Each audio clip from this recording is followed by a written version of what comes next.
Қайырлы күн. Қоғамдық тыңдаудың регламенті бойынша бүгінгі қоғамдық тыңдаудың төрағасын сайлап алуымыз қажет. Қоғамдық тыңдаудың төрағасын Көлқайнар ауылдық округі әкімі Қонаров Асылбек Серікұлын сайлауды ұсынамын.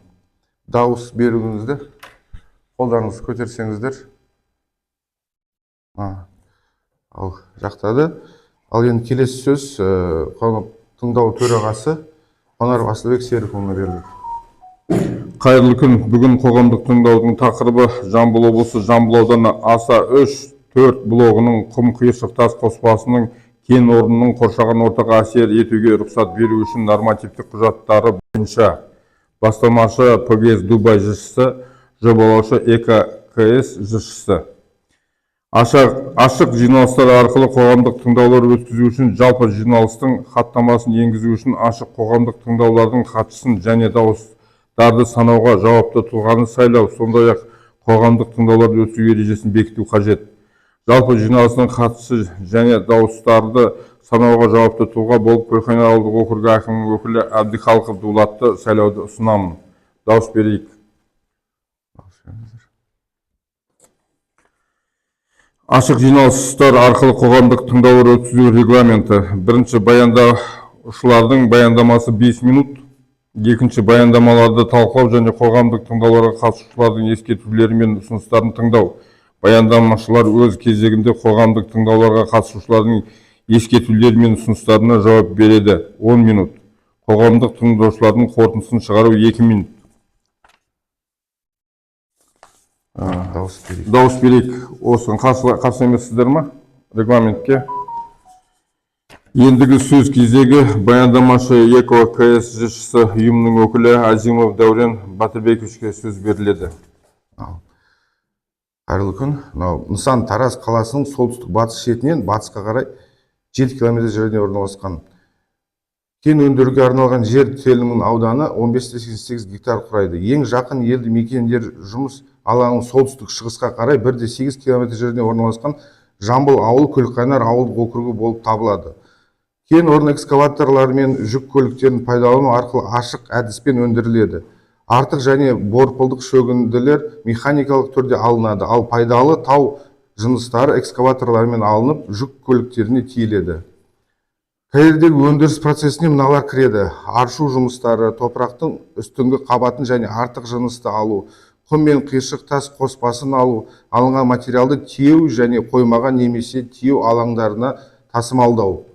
Пайдалы қазбалардың жылдық өндіріс құм қиыршық қоспасы жылына 4000 куб, ал жылдық артық жыныс көлемі 400 куб құрайды. Жұмыс ұзақтығы тәулігіне 8 сағат, жылына 250 жұмыс күні бір ауысымда жүргізіледі. Кен орнын игеру, бұрғылау, жару жұмыстарынсыз жүзеге асырылады. Жұмыс орнының биіктігі 5 метрге дейін жетеді, ал өндіру жүйесі өздіксіз бойлық бір жиекті. Жоба бойынша ауаның ластауына құм мен қиыршық тас тоспасын өндіру, тасымалдау және сақтау кезінде орын алады. Негізгі ластаушы зат бейорганикалық шаң. Ластаушы заттардың жалпы шығарындылары жылына 0,619 мың тонна құрайды.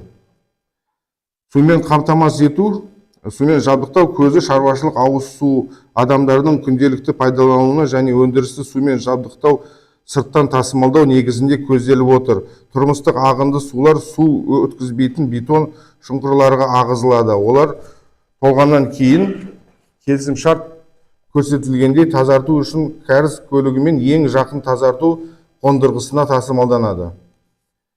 Ал карьердің жұмыс жасау процесінде мынандай қалдықтар түзеледі. Жылына 600 тонна мөлшерінде аршылған жыныстар, қатты тұрмыстық қалдықтар жылына 1,5 тонна. Пайдаланылған май қалдықтары жылына 0,55 тонна. Пайдаланылған май сүзгілері жылына 1,2 тонна. Қалдықтардың негізгі ағыны болып аршылған жыныс табылады. Ол өндіріс қалдықтарды жатады және ішкі үйіндегі орналастырылады. Қажет болған жағдайда карьерді қалпына келтіру кезінде қолданылады.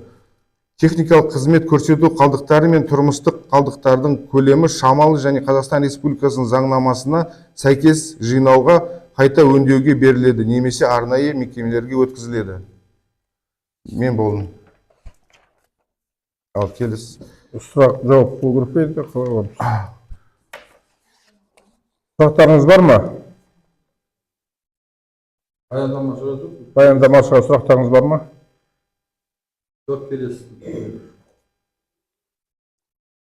Так, келіспеушілік жоқ.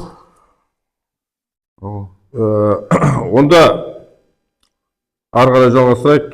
Келіспеушілік жоқ. Бұл жоба экологиялық нормаларға сай және ауаның ласталуына қауіп төндірмейді. Барлық ұсынылған материалдар қолжетімді және түсінікті болды. Қатысушылардың шешімімен қоғамдық тыңдаулар өтті деп танылады. Барлық қатысушыларға өз пікірлері үшін алғыс айтамыз. Барлық айтылған ұсыныстар, сұрақтар хаттамада ескеріледі және мемлекеттік экологиялық сараптаманың қорытындысы бойынша тиісті шешім қабылданады. Енді құрметті тұрғындар, бұл жерде енді кәдімгі завод емес қой, аспанға түтін шығарып жатқан